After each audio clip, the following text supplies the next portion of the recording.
नमस्कार मंडळी, मी पल्लवी शेलार स्वागत करत आहे तुमचं माझ्या यूट्यूब चॅनलमध्ये। तर मित्रांनो, आज मी तुमच्यासोबत एक नवीन रेसिपी शेअर करणार आहे। ती म्हणजे बटाटा न वापरता आपण काप तयार केलेले आहे उपवासाचे। तर ते कसे बनवले आहे ते मी तुम्हाला या व्हिडिओमध्ये सांगणार आहे। चला तर व्हिडिओला सुरुवात करूया।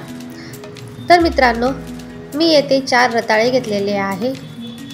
रताळे छान असे स्वच्छ धुवून घ्यायचे। तर आपल्याला रताळ्यापासून हे काप तयार करायचे आहे आणि उपवासासाठी अगदी स्पेशल पद्धतीने मी तुम्हाला इथे दाखवणार आहे। जनरली आपण रताळे शिजून त्याचा शिरा वगैरे करतो, तर हा नवीन एक प्रकार मी तुमच्यासोबत शेअर करते। चला तर पुढे दाखवते।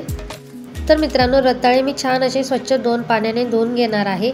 तर येथे मी रताळे 2 पाण्याने छान असे स्वच्छ धुवून घेतलेले आहे। जेवढी क्वांटिटी असेल त्यानुसार तुम्ही येथे बनवू शकतात। आणि सर्वात महत्त्वाचं म्हणजे की आपल्याला जे रताळे असतात ते असे उभ्या शेपमध्ये घ्यायचे आहे, आडवे तिडव्या शेपमध्ये नाही घ्यायचे, कारण की चिरताना खूप असे प्रॉब्लेम येतात। आणि मागची आणि पुढची साईड काढून घ्यायची आहे। तर मित्रांनो, आपल्याला याची साल आता काढून घ्यायची आहे। तर मित्रांनो, आपण जसे बटाटा शिलतो तसं अगदी तसे साल आपण याचे काढून घ्यायचे आहे।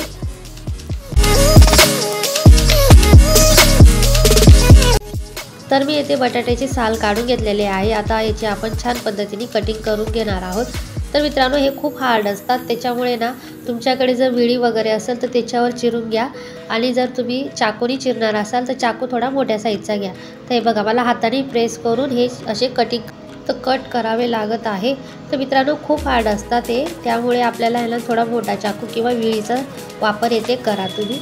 इथे चाकू हा वाकडा होऊन जातो। आणि अशा उभ्या शेपमध्ये तुम्हाला ज्या शेपमध्ये पाहिजे त्या शेपमध्ये तुम्ही फिंगर चिप्स सारखं हे कट करू शकता। अशा पद्धतीने आपण कट करून घेतलेले आहे। चला आता फ्राय करून घेऊया। कढईमध्ये तेल गरम करायला घेतलेलं आहे। तर मित्रांनो, खूप हार्ड आपल्याला इथे तेल घ्यायचं आहे, म्हणजे खूप गरम करायचं आहे। जसं आपण वेफर्स वगैरे तळतो अगदी तशा प्रकारे आपल्याला इथे तेल कडक करून घ्यायचं आहे। तेलात टाकल्याबरोबर ते वरती यायला हवे।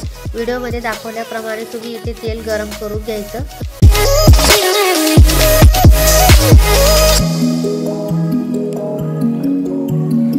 तर छान पद्धतीने आपले तळले गेलेले आहे। आता एका प्लेटमध्ये मी काढून घेणार आहे।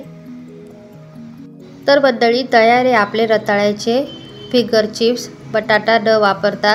तर यावर मी थोडंसं लाल तिखट, त्यानंतर आमचूर पावडर, काळं मीठ आणि काळी मिरी पावडर अशा पद्धतीने तुम्ही याच्यावर ॲड करू शकता।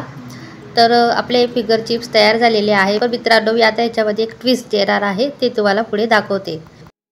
तर आपले फिंगर चिप्स इथे तयार झालेले आहे, ते साईडला करून घेऊया। तर मी एका प्लेटमध्ये फिंगर चिप्स घेतलेले आहे। तर मित्रांनो, आपण येथे ना फिंगर चिप्सची एक छान अशी चटपटीत प्लेट बनवणार आहोत।